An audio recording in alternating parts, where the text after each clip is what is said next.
अस्सलामुअलैकुम। अगर आप मेडिकेयर के एजेंट्स हैं या मेडिकेयर पे काम कर रहे हैं तो ये वीडियो आपको लाजमी देखनी चाहिए, क्योंकि इस वीडियो में मैं एक ऐसा कन्फ्यूज़न रिमूव करने वाला हूँ जो कि मोस्ट ऑफ़ द पीपल, जो मोस्ट ऑफ़ द एजेंट्स है, वो उनके माइंड में ये कन्फ्यूज़न रहता है।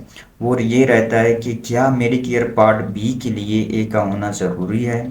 क्या हम ए जो है बी के बगैर ले सकते हैं? क्या ये दोनों एक साथ मिलते हैं या अलग अलग मिलते हैं? इन दोनों का आपस में क्या लिंक है? तो मोस्ट ऑफ द एजेंट होते हैं जो कि ये गलती कर रहे होते हैं या उसके माइंड में ये कन्फ्यूजन होता है, ठीक है।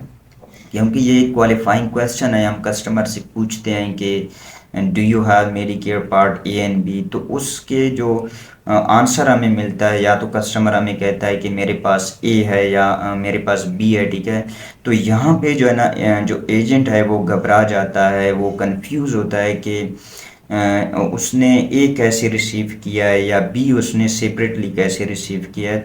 तो जी हाँ दोस्तों, पार्ट ए जो है वो भी रिसीव कर सकता है और पार्ट बी भी सेपरेटली रिसीव कर सकता है।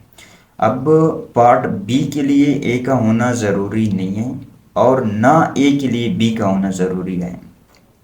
ए के लिए अलग क्वालिफाइंग क्राइटेरिया है और बी के लिए अलग का क्वालिफाइंग क्राइटेरिया है और सी के लिए अलग क्वालिफाइंग क्राइटेरिया और डी और सप्लीमेंट के लिए अलग क्वालिफाइंग क्राइटेरिया है। ये लाजमी नहीं है कि उसके पास अगर बी है तो ए भी उसके पास है, ठीक है। सिर्फ बी भी हो सकता है, ठीक है। या अगर उसके पास ए है तो उसके पास बी भी होना चाहिए, ऐसा नहीं है, ठीक है। उसके पास ए भी हो सकता है, बी भी हो सकता है, सी भी हो सकता है और डी भी हो सकता है, ठीक है।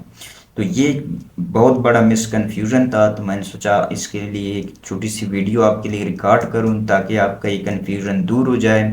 जब आपका कॉल आप ले रहे हो, ठीक है, आप डायलिंग पर हो, तो आप एक कॉन्फिडेंस के साथ डायलिंग कर सको। Thank you so much. इससे रिलेटेड अगर आपका कोई क्वेश्चन है तो आप पूछ सकते हैं।